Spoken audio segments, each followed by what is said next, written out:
It probably comes as no surprise, but we are a sleep-deprived nation. Now, according to the CDC, 1 in 3 adults gets fewer than 7 hours sleep at night, and 40% get fewer than 6 hours. And get this, if you're getting less than 5 hours of sleep, your risk for cardiac disease doubles. And if you didn't know this stat, just one sleepless night can trigger a 30% rise in anxiety. Okay, we're getting anxious thinking about this, so we decided to bring in a sleep specialist to help you rest easy. From RJW Barnabas Health, Dr. Carol Ash, who is actually joining us from a facility that studies sleep. So you're in the right spot, Dr. Ash.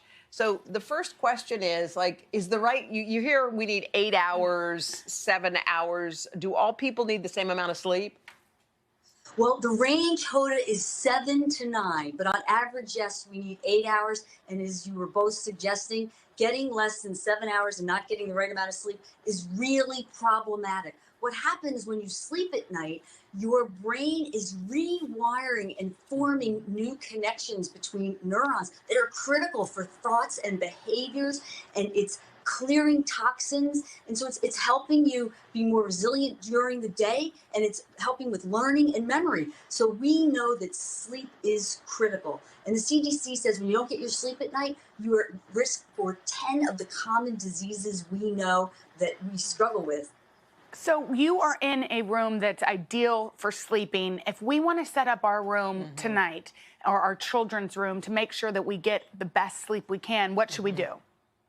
Jenna, it's really simple. We have to get you to sleep when you show up at a sleep lab, right? So one of the simple things that you can do is make sure that you keep the room the right temperature. Think about it. We're designed to sleep at night. So we fall asleep on a temperature drop, and we sleep in a cooler environment because it's cooler at night. So keep the room cool. 65 to 72 degrees is the perfect range. The exact temperature is unique to you, but keep the room cool. That's tip number 1. Tip number 2, keep the room dark, right? You sleep at night. So you want to get room darkening shades or use simply an eye mask. Those are things we do in the sleep lab all the time that will keep you sleeping at night. Some people, when they miss out on sleep, will say, you know what, I'll just make up for it tomorrow. I'll just sleep a lot tomorrow. I had a terrible night tonight. Can you actually make up sleep? Studies show, Hoda, that you really can't make up on sleep. You can unburden that sleep debt by taking a nap and catching up on sleep. But that we know that, again, as you suggested, one night of lost sleep can be problematic. Increases inflammation, and that's what leads to those 10 chronic diseases I mentioned. And the common ones, heart disease, stroke, high blood pressure, diabetes, obesity. We now know sleep is crucial to eliminate and prevent those diseases. So one of your tips, I think, is taking a hot shower before you go to bed. So tell us about that, and then also what we should do when we wake up in the middle of the night, because I think that a lot of people are waking up. Yeah.